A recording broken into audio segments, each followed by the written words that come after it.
प्यारे साथियों, आज की क्लास में आपका स्वागत है।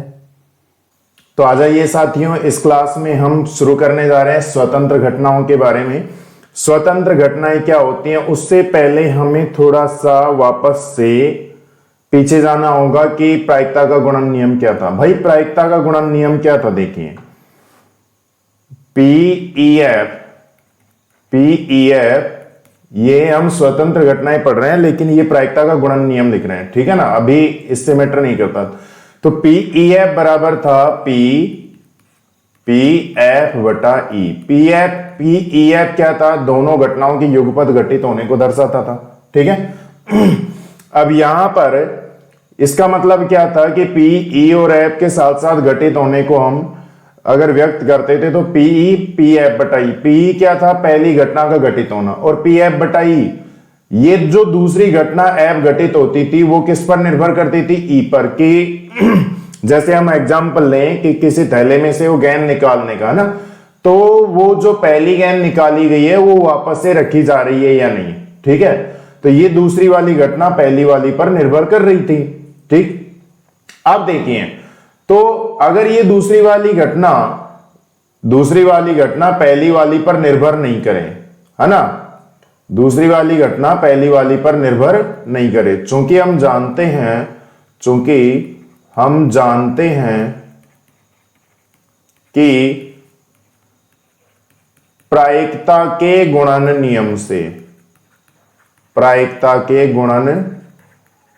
नियम से, तो ये हो जाएगा समीकरण नंबर 1।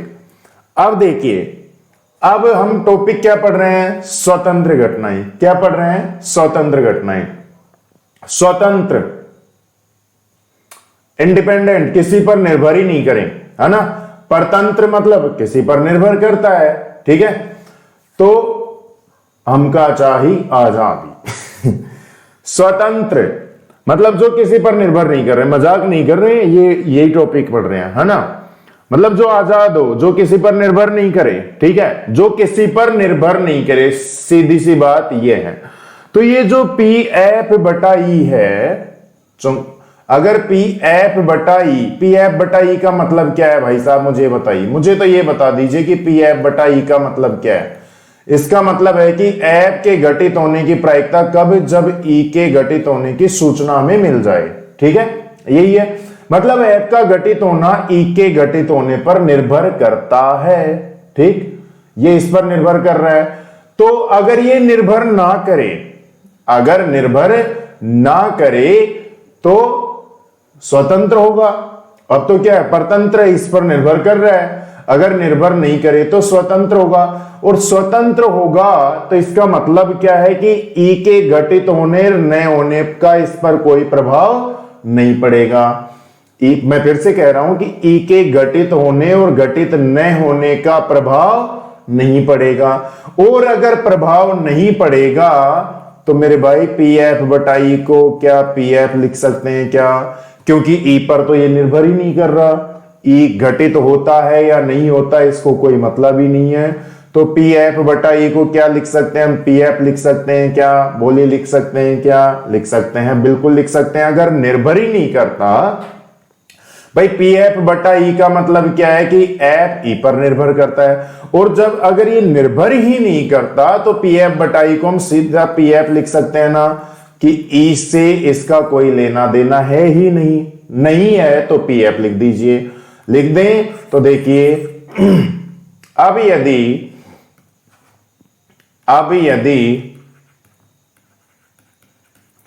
ई तथा एफ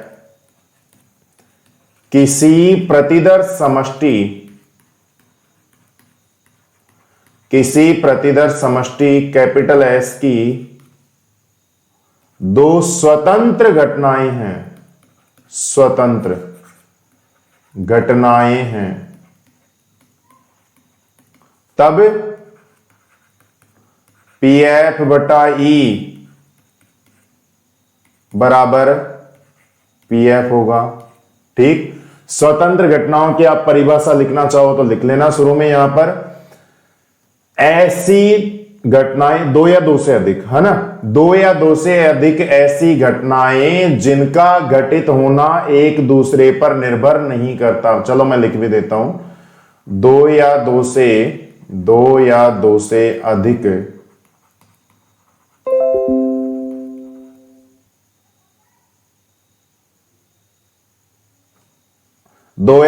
अधिक ऐसी घटनाएं जिनका घटित होना एक दूसरे पर निर्भर नहीं करता। स्वतंत्र घटनाएं कहलाती हैं। ठीक है, ये परिभाषा लिखने के बाद हम यहां से लिखेंगे, हम जानते हैं कि प्रायिकता के गुणन नियम से ये। ठीक है, अब आ जाओ वापस से। तो यदि ई तथा एफ किसी प्रतिदर समष्टि कैपिटल एस की दो स्वतंत्र घटनाएं हैं, तो एफ का घटित होना ई पर निर्भर ही नहीं कर रहा, तो पी एफ बटा ई को क्या लिख सकते हैं, पी एफ। इसलिए समीकरण एक से पी ई एफ, जिसको हम ई इंटरसेक्शन एफ भी लिख सकते हैं, पी ई एफ बराबर पी, और पी एफ बटा ई को क्या लिख लें, पी एफ। ठीक है, या इसको, ये ई एफ क्या है, ई इंटरसेक्शन एफ ही तो है, तो ये पी इंटू पी एफ हो जाएगा, जो कि ई तथा एफ के स्वतंत्र होने की शर्त है। ठीक है, ये इनके स्वतंत्र होने की शर्त है। ओके, ये होती हैं भाई स्वतंत्र घटनाएं। दो घटनाएं ई तथा एफ स्वतंत्र होंगी यदि पी इंटरसेक्शन एफ बराबर पी इंटू पी एफ। आपको ये याद रखना है। ठीक है, ये याद रखना है भाई साहब। अब देखिए, ऐसा ही तीन घटनाओं के लिए भी हो सकता है। अगर तीन घटना एबीसी हैं, यहां पर एबीसी ले लीजिए, ई एफ जी ले लो, एबीसी ले लो, कुछ भी। ठीक है, तो तीन घटनाओं के स्वतंत्र होने की शर्त, तीन घटनाओं ए बी सी के स्वतंत्र होने की शर्त। ठीक, तो तीन घटनाएं एबीसी, तीन घटनाएं ए बी तथा सी स्वतंत्र घटनाएं होंगी यदि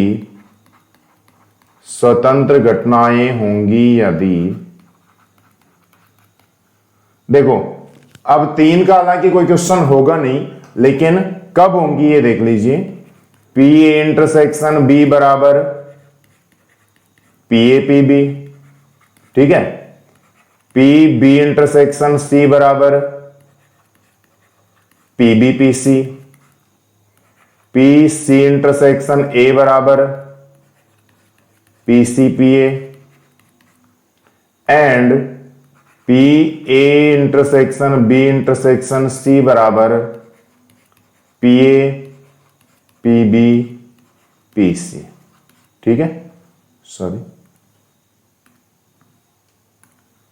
पी सी।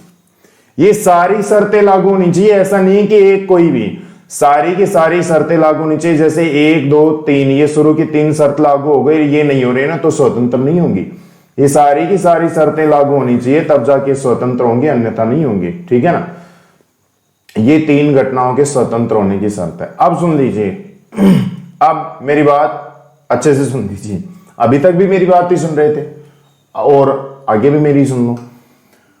अगर पी इंटरसेक्शन एफ बराबर पी पी एफ नहीं है तो स्वतंत्र नहीं होंगे। सर ये तो हम ही जानते हैं, बताया तो मैंने। हाँ, दूसरी बात, कई बार क्या है ना कि हमारे अपवर्जी और स्वतंत्र में चक्कर पड़ जाता है। ठीक है, तो ये ध्यान रखना, कभी कभार क्या है ना कि क्वेश्चन में हम पढ़ते टाइम ध्यान नहीं देते, है ना, कंठस्थ भी नहीं कर पाते इन चीजों को। हाँ ठीक है, अपवर्जी स्वतंत्र, और वहां एग्जाम में जाकर हमारे पड़ जाता है चक्कर। ठीक है, तो दो घटनाएं ई और एफ अपवर्जी कब होंगी? जब पी इंटरसेक्शन एफ बराबर 0 होगा। और स्वतंत्र कब होंगी? जब पी ई इंटरसेक्शन एफ बराबर होगा पी इंटू पी एफ के। ठीक है, ओके। अगर पी, तीसरी बात, अगर पी इंटरसेक्शन एफ बराबर पी एफ के बराबर नहीं है तो ये परतंत्र मतलब स्वतंत्र नहीं होंगी, परतंत्र घटनाएं कहलाएंगी। ठीक है, तो ये थी भाई स्वतंत्र घटनाओं से संबंधित कुछ महत्वपूर्ण की बातें। अब हम आते हैं क्वेश्चनों पर। ओके, क्वेश्चन नंबर 10 देखिए, जो कि आपका एग्जाम्पल है बुक का। एक पासे को एक बार उछाला जाता है। ठीक, अब क्या दे रखा आगे? उछालने के बाद घटना पासे पर प्राप्त संख्या 3 का अपवर्त्य, 3 का अपवर्त्य मतलब 3 का गुणांक। ठीक है, ये है यहां पर मतलब 3 और 6 को ई से, और पासे पर प्राप्त संख्या सम मतलब 2, 4 और 6 को एफ से निरूपित किया जाए तो बताएं क्या ई और एफ स्वतंत्र हैं। तो आपको जो ज्ञात करना है वो पता होना चाहिए कि स्वतंत्र के लिए क्या चेक करना होगा।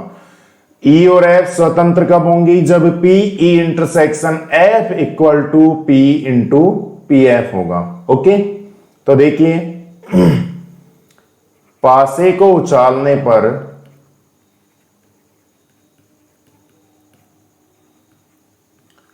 प्रतिदर्श समष्टि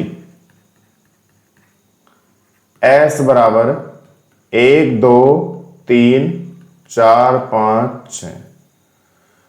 ई घटना क्या है? पासे पर प्राप्त संख्या 3 का अपवर्त्य है। घटना ई, या एनएस लिख दो 6। कितने अवयव इसमें? 6। पासे पर प्राप्त संख्या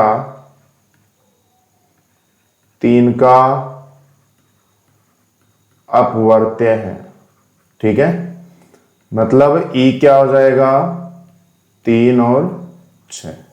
ठीक, तो एन ई कितना हो गया? 2। इसलिए पी अनुकूल परिणामों की संख्या मतलब एन ई बटा एन एस बराबर 2/6 बराबर 1/3। ये आ गया पी। क्या ज्ञात करना चाह रहे हैं हम? ई और एफ का स्वतंत्र होने की शर्त। यहां शुरू में लिखना भूल गया मैं, ई तथा एफ स्वतंत्र होंगी यदि, कब स्वतंत्र होंगी? पी ई इंटरसेक्शन एफ बराबर पी इंटू पी एफ। ठीक है, तभी स्वतंत्र होंगी। ओके, तो हमने क्या किया? पी तो ज्ञात कर लिया, अब पी एफ भी ज्ञात कर लेते हैं और इनका इंटरसेक्शन भी ज्ञात कर लेंगे। एंड घटना एफ वो क्या दे रखा है हमें? पासे पर प्राप्त संख्या सम है। पासे पर प्राप्त संख्या सम है, तो वो कौन कौन सी आ जाएंगी? 2, 4, 6। तो एन एफ कितना आ गया? 3 आ गया। ठीक है,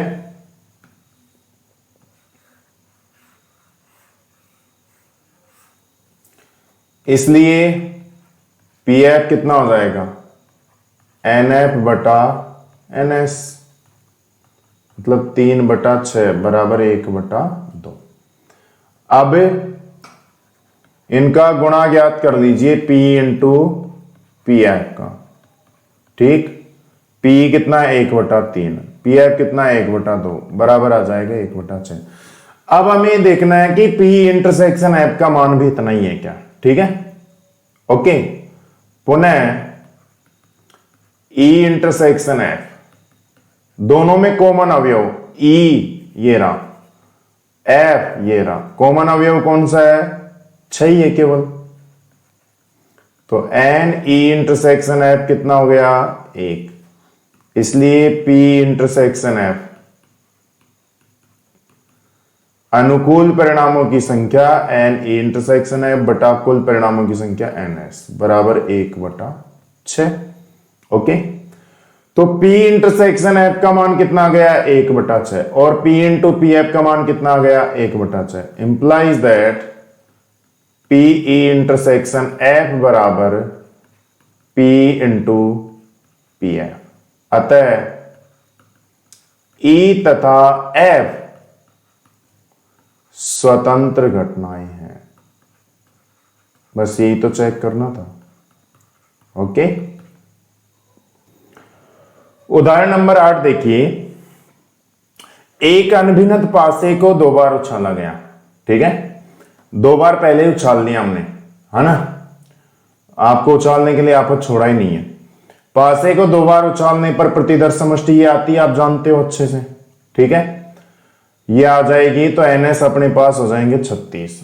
अब क्या कह रहा है, घटना एक है पहली उछाल पर विषम संख्या प्राप्त होना। दूसरी उछाल पर क्या है क्या नहीं उससे मतलब नहीं है, पहली उछाल पर विषम संख्या आनी चाहिए उससे मतलब है। तो घटना ए पहली उछाल पर विषम संख्या मतलब पहली उछाल पर 1, 3 और 5 ये आनी चाहिए और उसके अलावा कुछ भी नहीं आना चाहिए, मतलब 2, 4, 6 नहीं आना चाहिए। तो 1 वाली पूरी लाइन आ जाएगी, 3 वाली पूरी लाइन आ जाएगी और 5 वाली पूरी लाइन आ जाएगी। तो ए में कुल कितने अवयव हो गए 18। ठीक है, ओके। घटना बी क्या है भाई, द्वितीय उछाल पर विषम संख्या प्राप्त होना। पहली उछाल में चाहे सम हो चाहे विषम हो उससे कोई मतलब नहीं है, दूसरी उछाल में क्या आना चाहिए, विषम आना चाहिए। तो दूसरी उछाल में विषम वाले देखो 1, 1, 1, 3, 1, 5, 2, 1, 2, 3, 2, 5, 3, 1, 3, 3, 3, 5 ये वाले हो जाएंगे। मतलब 1, 2, 1, 4 जो बाद वाली उछाल में 2, 4, 6 है ना वो नहीं आएंगे। ठीक है, तो ये आ जाएंगे अपने पास टोटल, ये भी अपने पास हो जाएंगे 18। ठीक, इसलिए पीए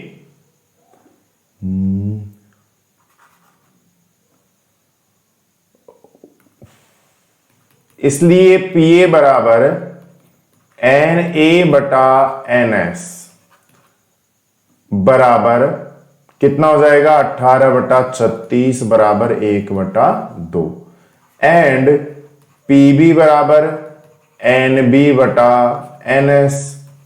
NB कितना है 18 अवयव, NS कितना है 36। ठीक, तो ये भी 1/2।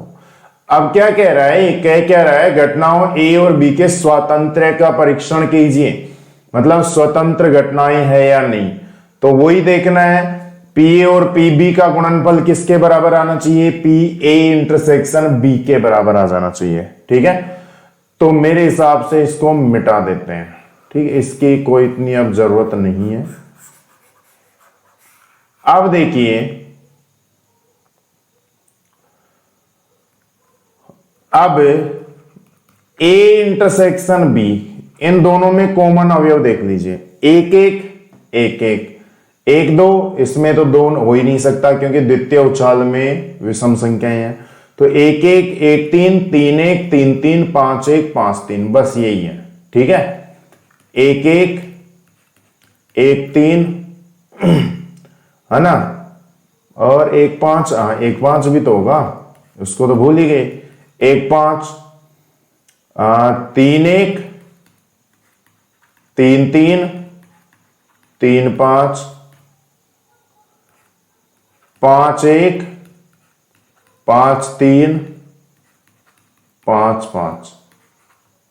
तो NA इंटरसेक्शन B इसमें कितने अवयव हो गए 9। ठीक है, इसलिए PA इंटरसेक्शन B बराबर NA इंटरसेक्शन B बटा NS मतलब 9/36 बराबर 1/4। अब ये देख लीजिए कि ये जो PA इंटरसेक्शन B का मान आया है 1/4 वो PA इंटू PB के बराबर है या नहीं।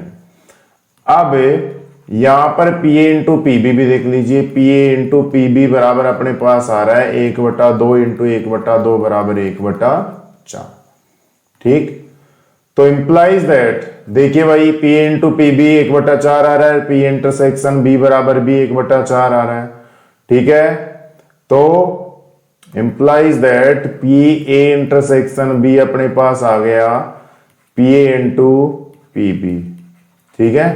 इसलिए A और B स्वतंत्र घटनाएं हैं, ठीक है। ये था आपका उदाहरण नंबर 11। ओके, उदाहरण नंबर 12 देखिए। 3 सिक्कों को उछाला गया, पहले उछाल लेते हैं बाद में बात करेंगे, है ना। 3 सिक्कों को उछालने पर प्रतिदर्श समष्टि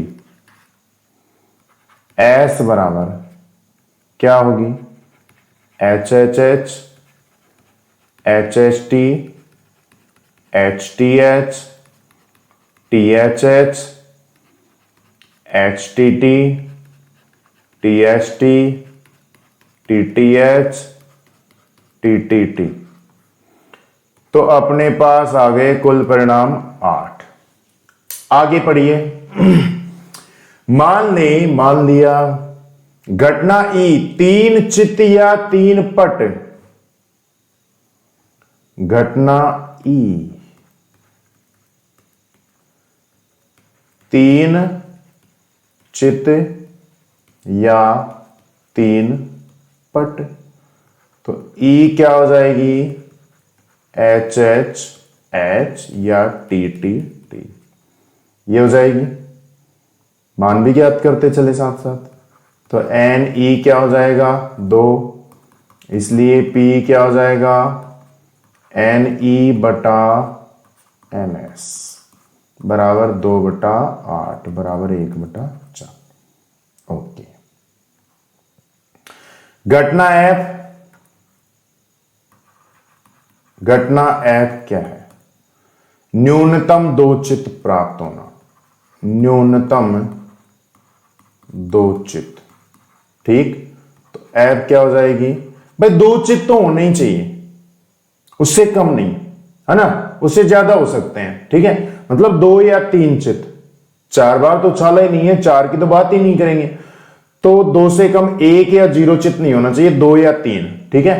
तो 2 या 3 वाले ये शुरू के चारों, ठीक है, क्योंकि इन बाद वालों में तो या तो 1 चित्त है या 0 चित्त है, ठीक। तो H H H, H H T, H T H, T H H. Okay,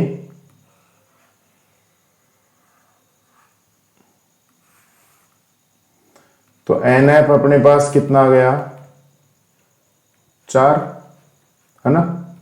इसलिए पी एफ कितना हो जाएगा, एन एफ बटा एन एस, 4/8 बराबर 1/2। ओके, और जी क्या है, अधिकतम 2 पट। बाकी ये क्वेश्चन में थोड़ी सी गलती है, अधिकतम 2 पट नहीं, ये अधिकतम 2 चित्त है, ठीक है।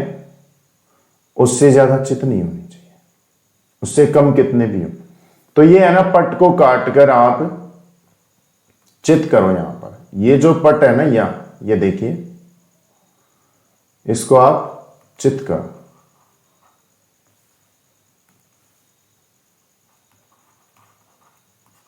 ठीक। तो घटना जी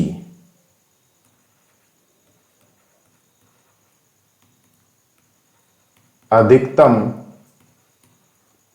2 चित्त, इससे ज्यादा नहीं होनी चाहिए, 3 चित्त नहीं होनी चाहिए कुल मिलाकर, उससे कम सारे, 2 भी हो सकते हैं, 1 भी हो सकता है, 0 भी हो सकता है। तो जी क्या हो जाएगा, 3 चित्त वाले को छोड़कर बाकियों को लिख दो, H H T, H T H, T H H, H T T, H T H, sorry H T T, T H T, मैं तेरी बाहों में। HTT TST TTH TTT, 3 दूनी 4 एक साथ, ठीक है। HST HTS THH HTT हो गई। तो NG कितने हैं? 7, इसलिए PG NG बटा NS 7/8। ये हो गई इनकी बात। P आ गया, PF आ गया, PG आ गया।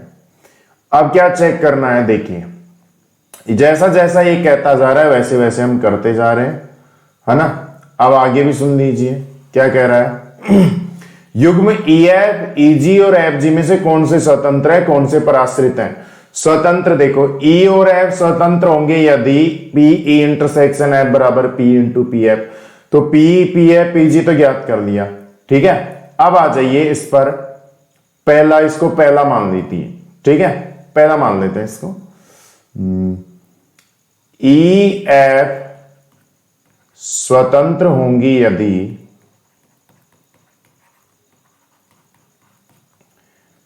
PE इंटरसेक्शन F बराबर P PF, ठीक है। इसलिए देखो भाई P PF तो अपने पास है, ठीक है।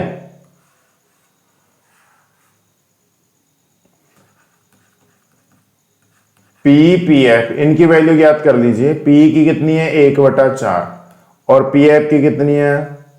1/2। तो दोनों को गुणा करेंगे तो आ गया 1/8, है ना, ठीक। एंड E इंटरसेक्शन F, ये घटना भी देख लीजिए। E इंटरसेक्शन F दोनों में कॉमन HHH, बस यही है HHH।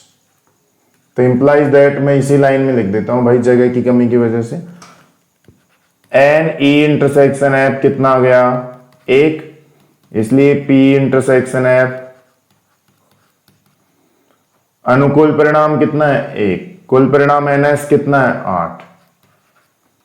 तो implies that PE intersection F बराबर P इंटू PF। बोलो बराबर आ गया कि नहीं? ये रहा P इंटरसेक्शन F, ये रहा P इंटू PF और ये रहा स्वतंत्र, ठीक है। दोनों बराबर आ गए, इसका मतलब ये कैसी घटनाएं होंगी? स्वतंत्र होंगी। इसलिए EF स्वतंत्र घटनाएं हैं, ठीक। ओके, अब किसके लिए कह रहा है? E और G। तो इसी को मिटा मिटा कर लेते हैं यहां पर, क्योंकि इनकी तो जरूरत पड़ेगी अपने को, है ना, जुगाड़।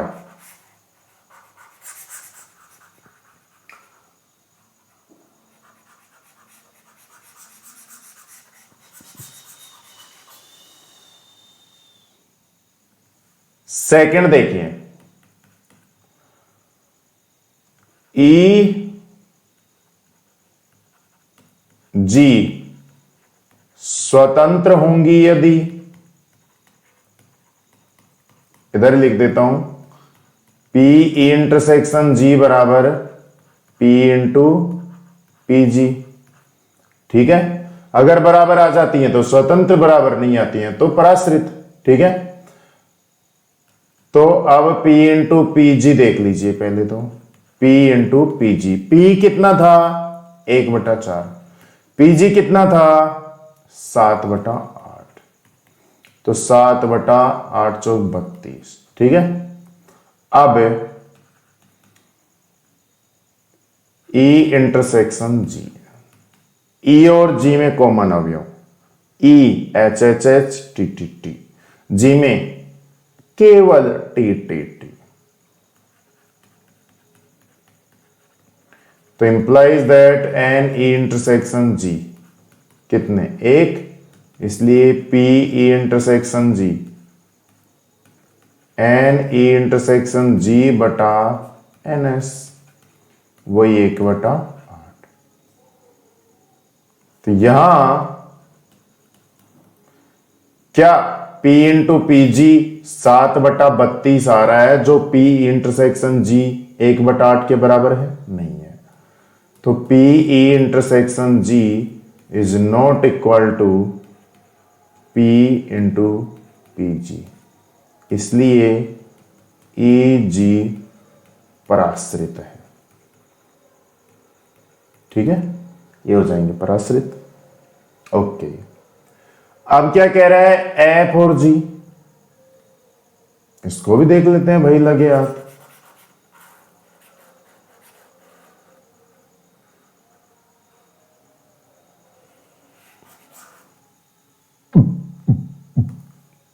इसको थर्ड मान लीजिए। एफ जी स्वतंत्र होंगी यदि पी एफ इंटरसेक्शन जी बराबर पी एफ पी जी।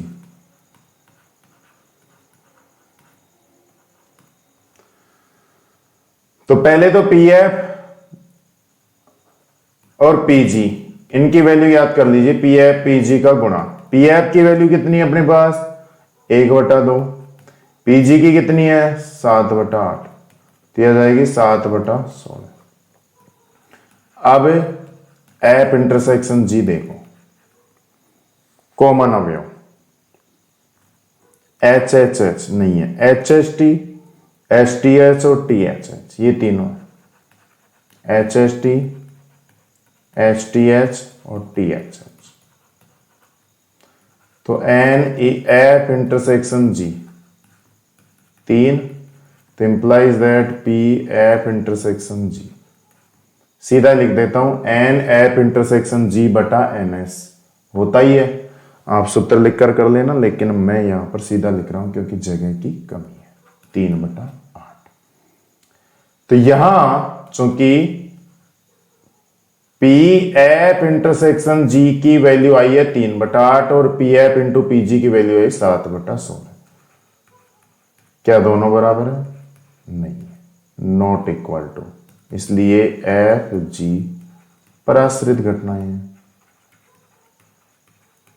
ठीक है, ओके, ये था आपका एग्जाम्पल नंबर 12। एग्जाम्पल नंबर 13 देखिए भाई साहब, बहुत ही इंपॉर्टेंट एग्जाम्पल है ये, हर जगह काम आने वाला है, मतलब इसके एप्लीकेशन भी काम आने वाले हैं, और ये एग्जाम्पल भी अपने आप में मोस्ट इंपॉर्टेंट है, बहुत ही शानदार एग्जाम्पल है, और इसके एप्लीकेशन भी काम आते रहते हैं क्वेश्चन में, मतलब इसके अनुप्रयोग। ठीक है, क्वेश्चन है, सिद्ध कीजिए कि यदि ई और एफ दो स्वतंत्र घटनाएं हैं। ठीक है, तब देखो क्वेश्चन हमें बुक में केवल और केवल ये दे रखा है कि यदि सिद्ध कीजिए कि यदि ई और एफ दो स्वतंत्र घटनाएं हैं तब ई और एफ डैश भी स्वतंत्र होंगी, लेकिन हम यहां पर तीनों करेंगे। क्या? 3 क्वेश्चन है इसमें, ई और एफ डैश भी स्वतंत्र होंगी, ई डैश और एफ भी स्वतंत्र होंगी, और ई डैश और एफ डैश भी स्वतंत्र होंगी। 3 क्वेश्चन अपने पास इसमें। ठीक है, तो आ जाइए बड़े प्यार से, देख क्वेश्चन क्या है, सिद्ध कीजिए कि यदि, इसके लिए एक डायग्राम बनाना होगा हमें, जिसमें हमें ई एफ, ई डैश, एफ डैश, ये सारा सब कुछ शो करना होगा। ठीक है, तो देखिए एक छोटा सा डायग्राम बना लेते हैं इसमें।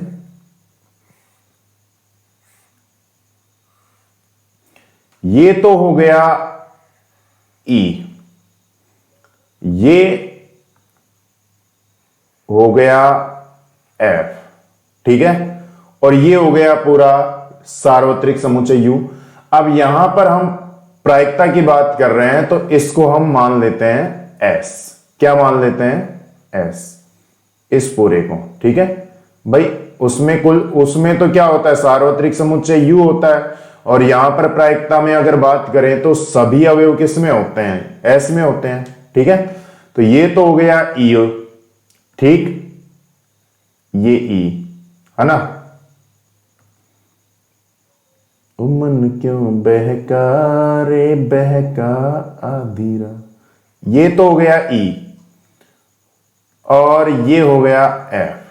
ठीक है, अब मुझे एक बात बताइए, ई डैश क्या होता है, देखो बड़े आराम से समझेंगे। अगर क्वेश्चन ही इतना इंपॉर्टेंट है तो इसका समझना भी इंपॉर्टेंट ही रहेगा, ठीक है ना, इसका सॉल्यूशन भी बहुत इंपॉर्टेंट रहेगा, तो बड़े आराम से समझो इसको। ई डैश क्या होता है, ई को छोड़कर, है ना, ई डैश मतलब ई को छोड़कर, ई के अलावा जो भी अवयव होंगे वो ई डैश में होंगे, ठीक है। तो ये ई डैश कहां से होगा, ई को छोड़कर, देखिए ये ई है यहां पर, ठीक है। तो इसके आप इनको बिल्कुल गोल बनाइएगा, है ना, यहां पर थोड़ा सा वैसे ही बनता है, इससे बिल्कुल गोल बनाने में थोड़ी दिक्कत आती है। तो ई इसको छोड़कर देखो, अगर ये बगल में बता देता हूं, अगर ये ई है ना, ये ई है, तो ई डैश ये होगा, ये, ठीक है, इस ई को छोड़कर। इसी प्रकार ये अगर एफ है तो एफ डैश ये हो जाएगा, ठीक है, एफ को छोड़कर। ओके, चलो तुम एक बात बताओ मेरे भाई, ये क्या, ये तो कौन सा पार्ट होगा,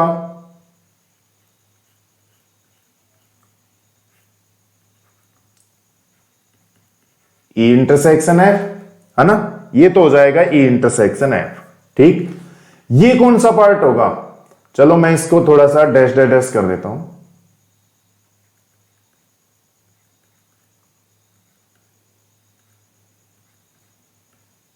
ठीक है।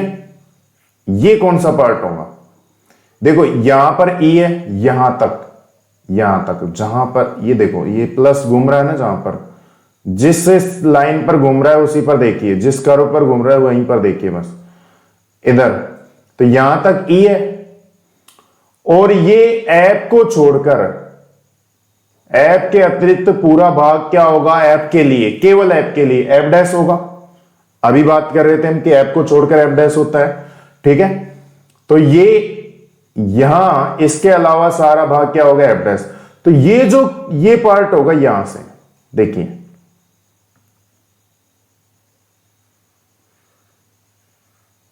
इधर से इधर का, ये पूरा क्या पार्ट होगा, यहां तक ई और एफ डैश का कॉमन पार्ट होगा कि नहीं, बिल्कुल होगा,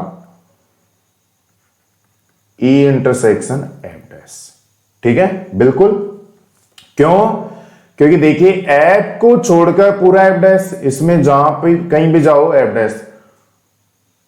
अब आप ये मत करना सर ई भी तो है, भाई हम केवल एफ डैश की बात कर रहे हैं, है ना, ई होगा तो होगा, ऐसा थोड़ी है कि एफ डैश ने कोई कॉन्ट्रैक्ट छुड़ा रखा है कि मैं ही रहूंगा, नहीं, ऐसा नहीं।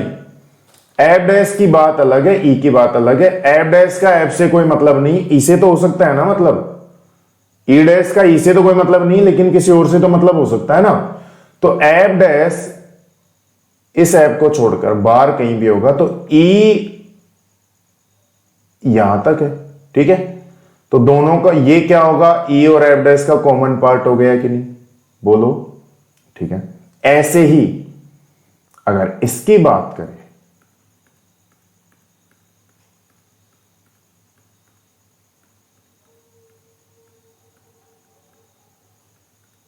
ये क्या होगा, बिल्कुल उसी की तरह, ई डैश इंटरसेक्शन एफ, बोलो होगा कि नहीं, होगा भाई। ई को छोड़कर पूरा ई डैश है, देखो यहां इधर इसके बाहर ई डैश होगा, ठीक है, ई को छोड़कर, और इधर एफ है ही इसमें, तो ई डैश और एफ का कॉमन पार्ट हो गया, ठीक।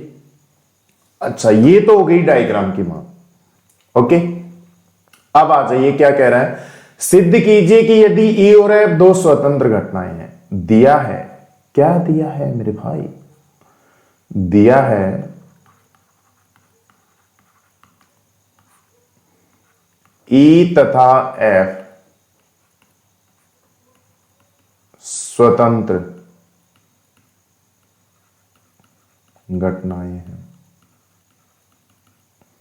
अगर ये स्वतंत्र घटनाएं हैं तो पी ई इंटरसेक्शन एफ क्या हो जाएगा,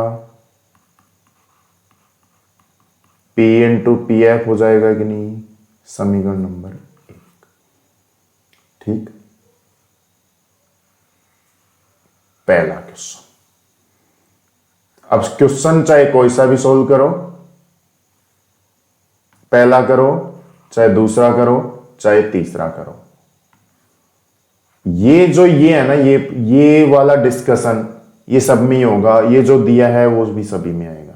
ठीक है, अब पहले वाले पर आ जाइए। क्या सिद्ध करना है? सिद्ध करना है ई और F dash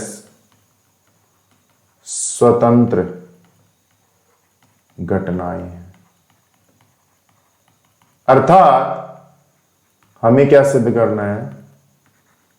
P E intersection F dash बराबर P into P F dash, ये सिद्ध करना है। ठीक है, क्वेश्चन क्लियर मेरे हिसाब से? भाई ई और एफ स्वतंत्र है तो पी इंटरसेक्शन एफ बराबर पी इंटू पी एफ, तो ई और एफ डैश स्वतंत्र के लिए पूछेगा तो ई इंटरसेक्शन एफ डैश, मतलब एफ की जगह एफ डैश ही है, बस और कुछ भी नहीं, P into P F dash. Okay, ये हमें सिद्ध करना है। ठीक है, तब आ जाइए। तो चूंकि ई किस किस से मिलकर बना है, देखिए ये जो ई है, ई इंटरसेक्शन एफ डैश और ई इंटरसेक्शन एफ से मिलकर बना है कि नहीं? यहां से यहां तक का पार्ट, ये जहां पर ये प्लस दिख रहा है आपको, प्लस घूम रहा है वहां तक, यहां से यहां तक का पार्ट, ये तो क्या है बार बार का, जहां पर ये डैश डैश डैश है, ये क्या है ई इंटरसेक्शन एफ डैश, और ये जो तिरछी लाइनें हैं रेड कलर में, ठीक है, ये क्या है ई इंटरसेक्शन है। ये दोनों मिलकर यहां से यहां तक ई का निर्माण कर रहे हैं कि नहीं? कर रहे हैं, बिल्कुल कर रहे हैं। तो ई बराबर क्या होगा? ई इंटरसेक्शन एफ डैश और ई इंटरसेक्शन एफ, दोनों का कॉमन पार्ट। ठीक है, ओके। तो चूंकि हम जानते हैं, चूंकि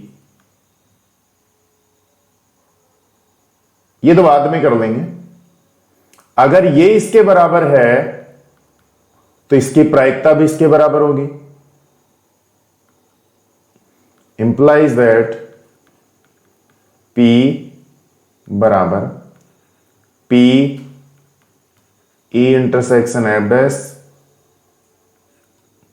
यूनियन ई इंटरसेक्शन है। बोलिए कोई दिक्कत है क्या? कोई दिक्कत नहीं मेरे हिसाब से? ठीक है। और चूंकि हम जानते हैं कि P A यूनियन B, इसको आप थोड़ी देर के लिए A एज्यूम कर लो और इसको B एज्यूम कर लो। ओके, तो P A यूनियन B बराबर होता है P A plus P B minus P A intersection B। बोलो होता है कि नहीं? ठीक, तो यहां पर P क्या हो जाएगा? P E intersection F dash plus P E intersection F minus P E intersection F dash intersection E intersection F। ये A और ये B थोड़ी देर के लिए, तो PA plus PB minus PA intersection B है तो इसको B माना था, B। ठीक, अच्छा, समीकरण नंबर 1 मान लो, इसको मान लो। इसकी जरूरत क्या पड़ेगी वो देखिए। ये E इंटरसेक्शन F डैश और E इंटरसेक्शन F क्या दोनों अपवर्जी घटनाएं हैं क्या? अपवर्जी का मतलब आप जानते हो जिनमें कोई भी कॉमन पार्ट नहीं हो। ठीक है, तो क्या यहां पर ये अपवर्जी है क्या? बिल्कुल अपवर्जी है, यहां से ये अलग है और ये अलग है। तो चूंकि E intersection F dash and E intersection F परस्पर अपवर्जी घटनाएं हैं, इसलिए फिर इसकी प्रायिकता क्या हो जाएगी? 0, इसलिए P E intersection F dash intersection E intersection F बराबर क्या हो जाएगी 0। क्यों? क्योंकि ए तथा बी अपवर्जी हों तब पी ए इंटरसेक्शन बी बराबर क्या होता है 0 होता है कि नहीं। ये आप बगल में लिख लें, ठीक है। मैं बगल में लिख नहीं सकता, आपको रीजन पता है क्योंकि मैं खुद हूं। अच्छा, तो समीकरण 1 से P बराबर क्या हो जाएगा P ई intersection F dash plus P ई इंटरसेक्शन एफ। हमें तो P इंटरसेक्शन एफ डैश को सिद्ध करना है ना, तो इसको तो एक तरफ रख लो, बाकी इसको इधर ले आओ।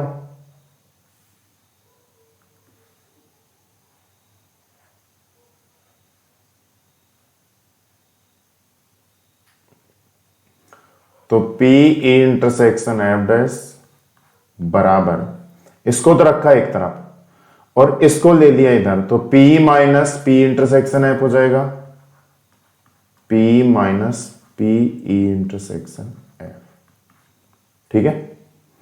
और सॉरी, इसको आप example number sorry equation number 2 मानिए, क्योंकि इक्वेशन नंबर फर्स्ट तो हम पहले से मान चुके हैं, ठीक है। तो इक्वेशन नंबर फर्स्ट से, समीकरण 1 से P इंटरसेक्शन एफ को क्या लिख सकते हैं P इंटू पी एफ। तो P ई इंटरसेक्शन एफ डैश बराबर हो जाएगा अपने पास P minus P into P F. तो P बाहर ले लीजिए,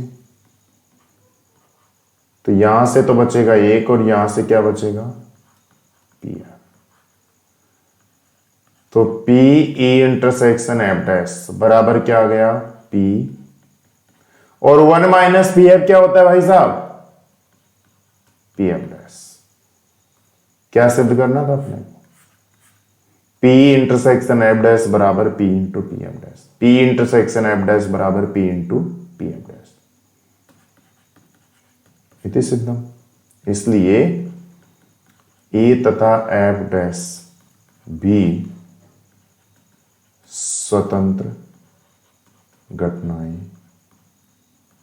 होंगी। ओके, अब दूसरा क्या है,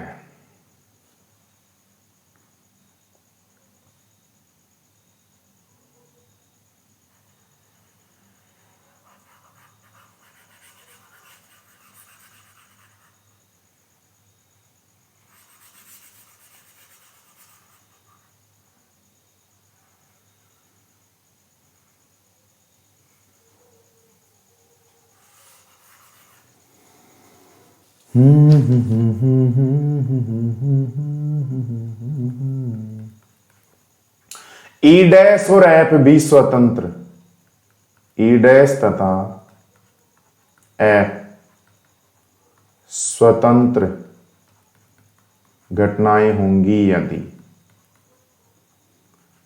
P E dash intersection F बराबर P dash P F. Okay, ये हमें सिद्ध करना है, ठीक है।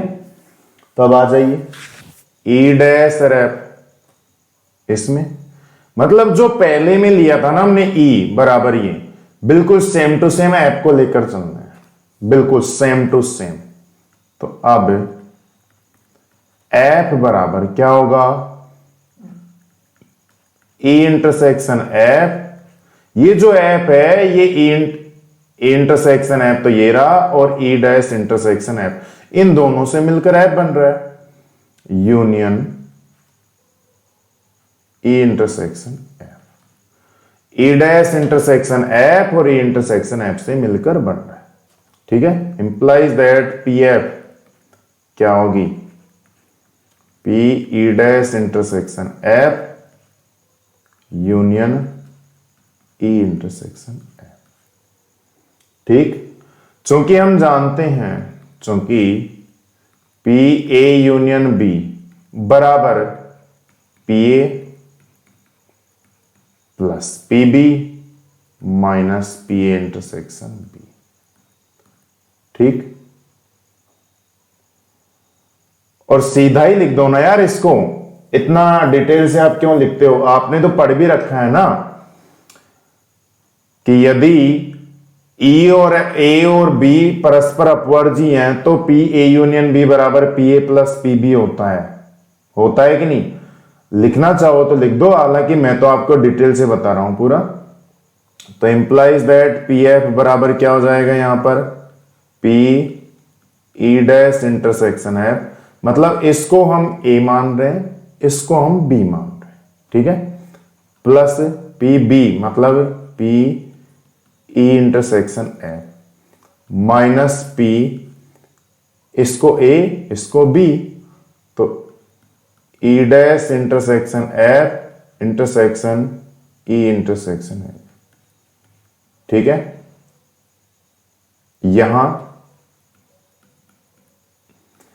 E dash intersection F and E intersection F परस्पर अपवर्जी है। ठीक है, ये अपवर्जी है, इनमें कुछ भी कॉमन पार्ट नहीं है, इसलिए पी ई डैश, इसको समीकरण नंबर 2 तो उसमें कर लिया था, अलग क्वेश्चन है तो 2 ही मान लो, क्वेश्चन ही अलग मान के चलो, क्योंकि एग्जाम में तो इतना बड़ा पूछने वाला है नहीं, एग्जाम में तो एक ही पार्ट पूछेगा। ठीक है, तो हम अलग ही क्वेश्चन एज्यूम करके चल रहे हैं इसको।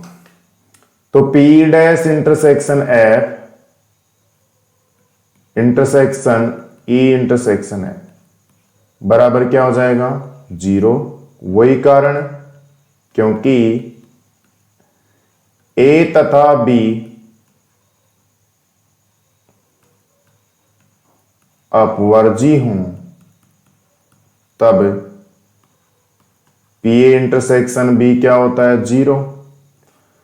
तो यहां तो ये दोनों अपवर्जी है ना, कुछ कॉमन पार्ट है क्या इनमें? नहीं है ना, तो P E dash intersection F intersection P E intersection F, मतलब इसका और इसके कॉमन पार्ट की प्रायिकता क्या होगी? 0। तो समीकरण 2 से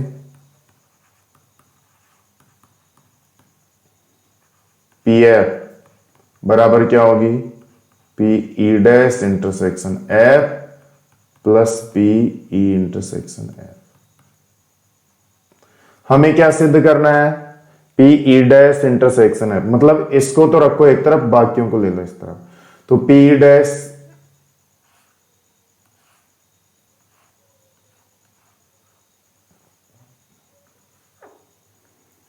P E dash intersection F बराबर, इसको एक तरफ रख लिया हमने, इसको इस तरफ लेके जाएंगे तो माइनस हो जाएगा, P F minus P E intersection F. और समीकरण 1 से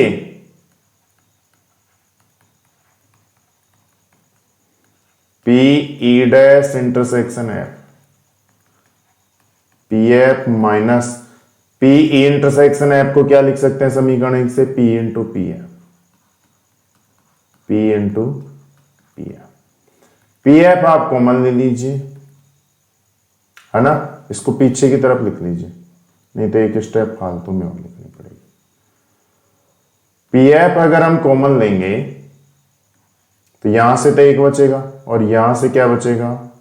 पी, और 1 माइनस पी क्या होता है साहब? P dash into P F. ये तो हमें सिद्ध करना था, टेन टेन। इसलिए ई डैश तथा एफ भी स्वतंत्र है। ओके, आ जाइए तीसरे पर।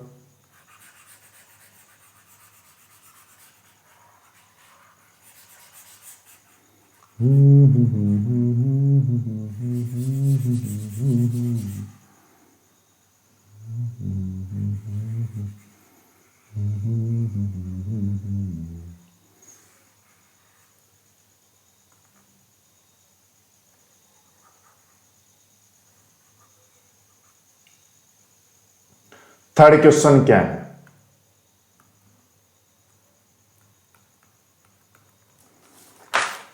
ई डैश और एफ डैश भी स्वतंत्र होंगी। ई डैश और एफ डैश स्वतंत्र होंगी यदि P dash intersection F dash equal to P dash P F dash.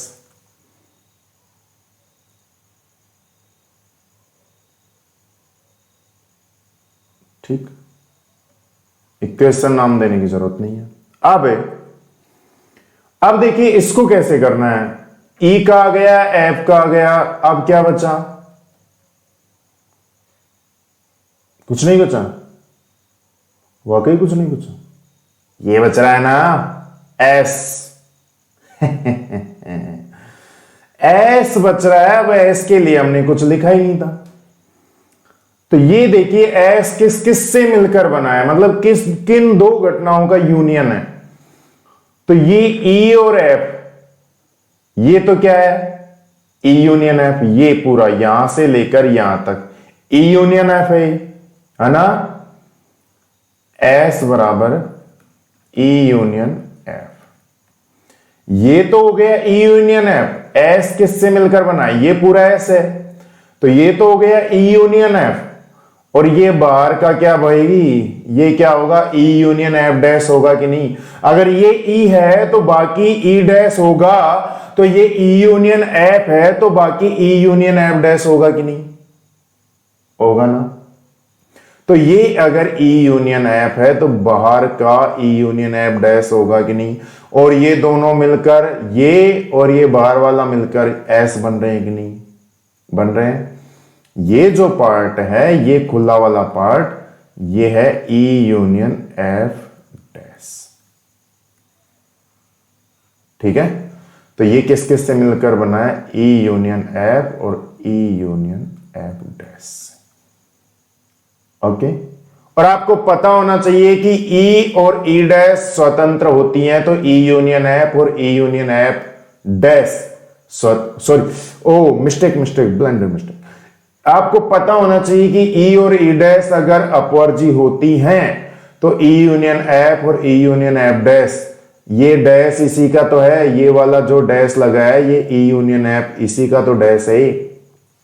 तो ये दोनों भी अपवर्जी होंगी। ठीक है। तो आ जाओ, समझ में आ गया क्वेश्चन। तो पी एस बराबर P E union F union ई यूनियन एफ डैश। और वही सूत्र मैं बार बार बताऊंगा नहीं अब, है ना। पी एस बराबर क्या हो जाएगा? P E union F plus P E union F dash minus P E union F intersection E union F dash. और चूंकि ई union F and E union F dash परस्पर अपवर्जी घटनाएं हैं। अगर ये अपवर्जी हैं तो इसलिए P E union F intersection E union F dash बराबर क्या हो जाएगा? 0। इसको इक्वेशन नंबर सेकंड मान, अलग ही क्वेश्चन एज्यूम करके, है ना। ये फर्स्ट चल रहा है, सेकंड। तो समीकरण 2 से पी एस क्या हो जाएगा? P E union F plus P E union F पूरे का डैश। अब आप सोच रहे होंगे कि हमें तो P E dash intersection F dash सिद्ध करना है, या तो ई डैश इंटरसेक्शन एफ डैश है ही नहीं। तो द मॉर्गन नियम से, द मॉर्गन नियम नहीं पढ़ रखा क्या?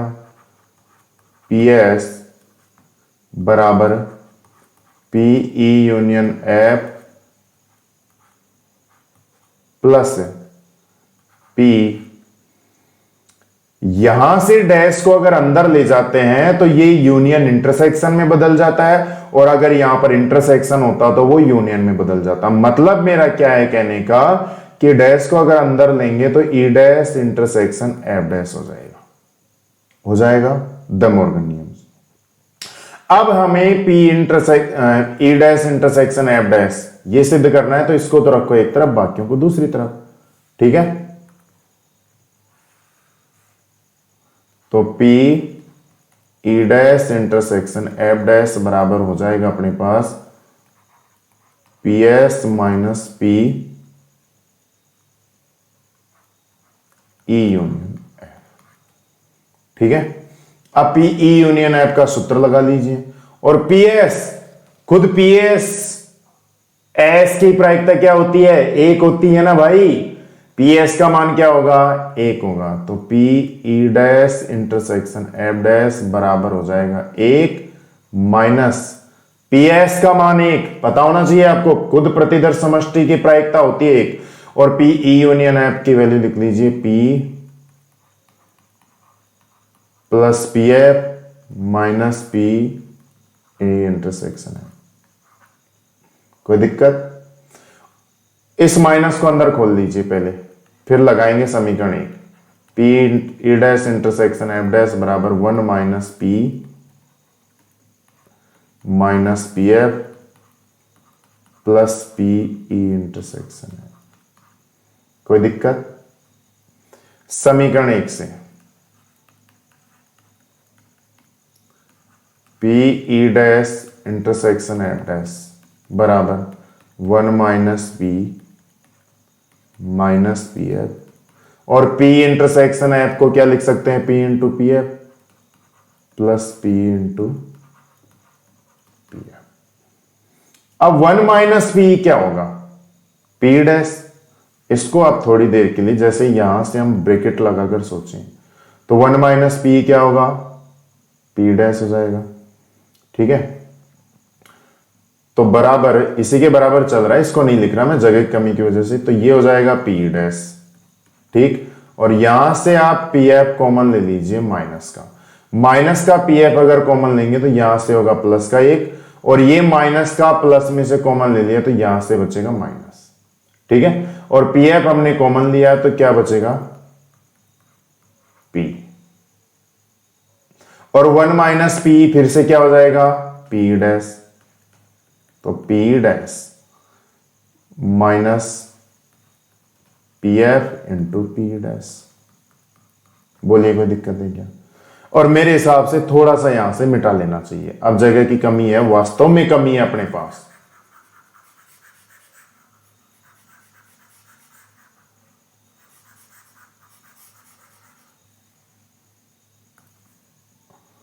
तो P E dash intersection F dash बराबर, यहां से पी डैश फिर से कॉमन ले लीजिए,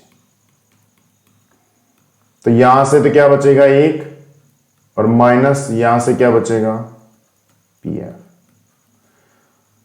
और मेरे भाई P dash intersection F dash बराबर P dash 1 minus P F क्या होगा, P F dash.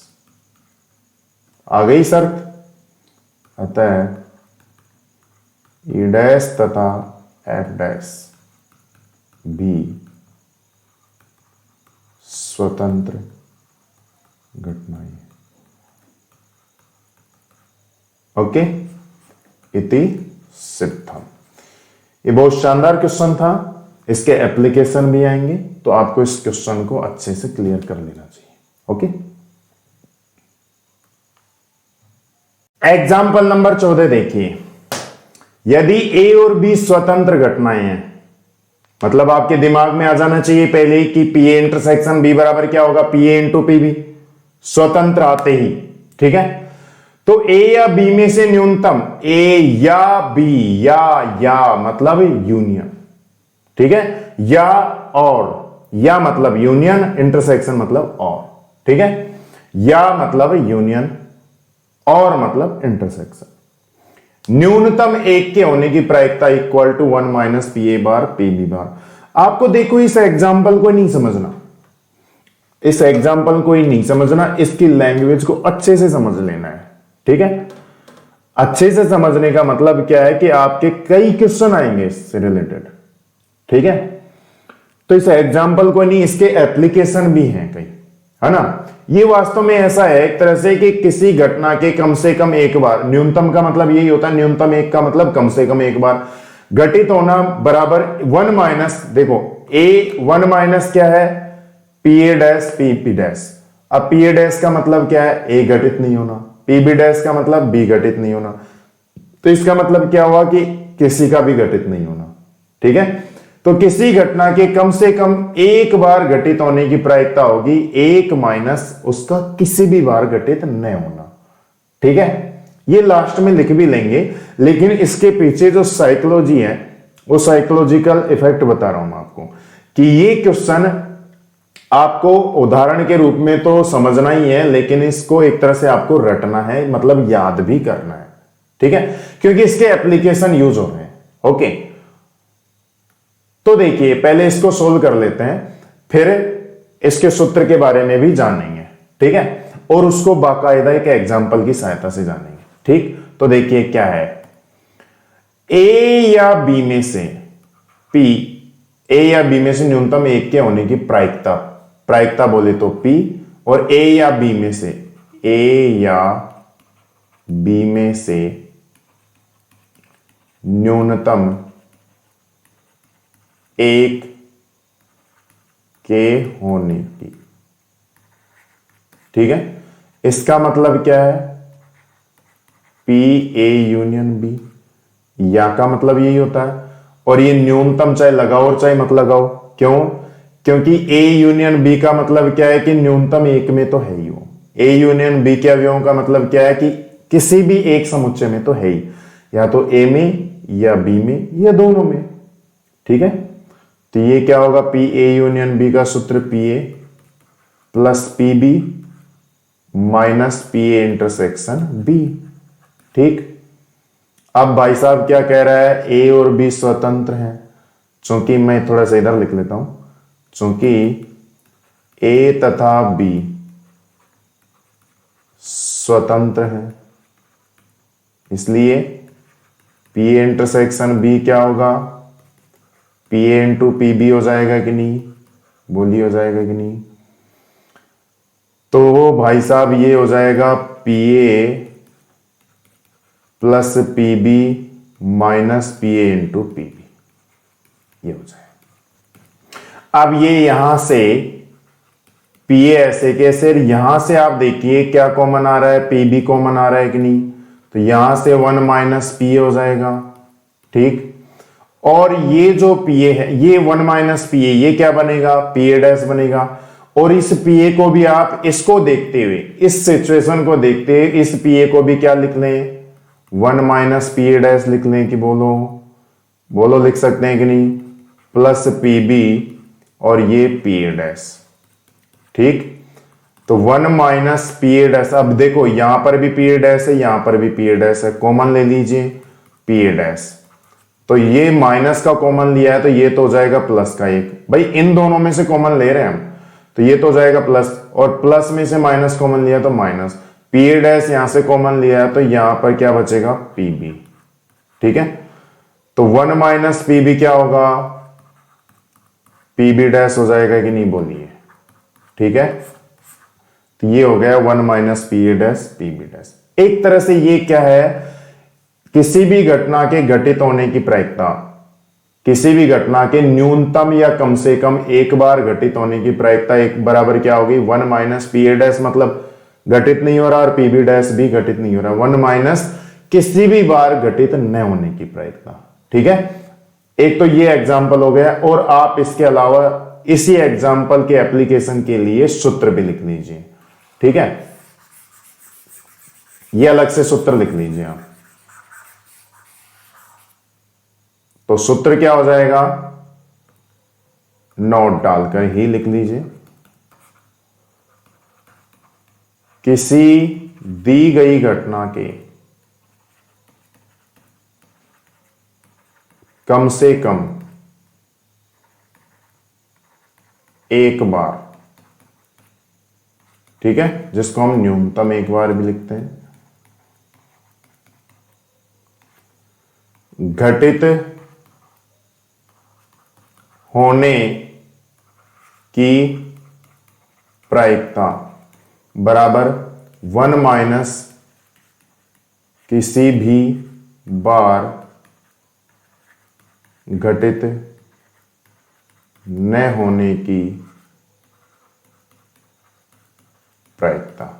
1 minus P A dash P B dash से हमने कर ही लिया था कि पी ए डैश भी घटित नहीं हो रहा, पी बी डैश का मतलब भी घटित नहीं हो रहा, तो किसी भी बार घटित न होने की प्रायिकता। अब इसको एक एग्जांपल से समझ लेते हैं हम बिल्कुल आसानी से।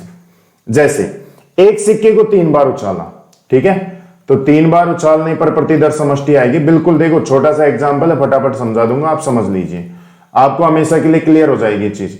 H S T H T H H S T H T H T H H H T T S T T H T T, ठीक है। तो एनएस कितना आ गया अपने पास 8। अब इसमें ये पूछे कि कम से कम एक बार चित्त आने की प्रायिकता, कम से कम एक बार चित्त, है ना, उससे ज्यादा कितनी भी बार आ सकता है, तो कम से कम एक बार चित्त मतलब उससे ज्यादा कितनी भी बार आ सकता है, ठीक है। मैं फिर से बोल रहा हूं इसको, कम से कम एक बार तो आता ही है, 2 बार भी आ सकता है, 3 बार भी आ सकता है, तो वो कितने परिणाम है, 7 है कि नहीं, यहां से लेकर यहां तक ये 7 हो गए, टी को छोड़कर कम से कम एक बार वाले चित्त हैं, ठीक है। तो इसकी प्रायिकता 7/8 हो जाएगी कि नहीं, ठीक है, बिल्कुल, है ना। मैं वैसे डिटेल से क्वेश्चन नहीं कर रहा, मैं आपको इस सूत्र को क्लियर करवाना चाह रहा हूं, ठीक है। तो कम से कम एक बार चित्त आने की प्रायिकता हो जाएगी 7/8, ठीक है। ये तो हो जाएगी अपनी सीधी उंगली से घी निकालने की बात, ठीक। अब इस सूत्र से अगर बात करें कि ये सूत्र यहां पर भी अप्लाई हो रहा है कि नहीं, तो कम से कम एक बार घटित होने की प्रायिकता मतलब क्या है, 1 माइनस किसी भी बार घटित न होने की प्रायिकता। तो ऐसी कौन सी घटना है जिसमें बिल्कुल भी चित्त नहीं आ रहा, किसी भी बार घटित न होना, हम कम से कम एक बार चित्त की बात कर रहे हैं, तो चित्त किसी भी बार नहीं आ रहा, ऐसी कौन सी घटना है, टी, यही है ना। ये कितनी बार है, एक बार, तो इसकी प्रायिकता क्या हो जाएगी, 1/8, तो 1 में से 1/8 जाएगा तो 7/8। इस एग्जाम्पल की सहायता से मैंने आपको बता दिया है कि आप दोनों तरह से कर सकते हैं, लेकिन यह सूत्र आपको जरूर आना चाहिए, क्योंकि सीधा 7/8 जैसे हमने इसमें किया है, इतने इजी एग्जाम्पल नहीं, इतने इजी क्वेश्चन नहीं मिलने वाले, ठीक है। तो आपको ये वाली चीज भी आनी चाहिए, ठीक है। तो ये थी आज की अपनी क्लास, ओके। तो आज की क्लास में इतना ही, मिलते हैं नेक्स्ट क्लास में। जय हिंद, जय भारत।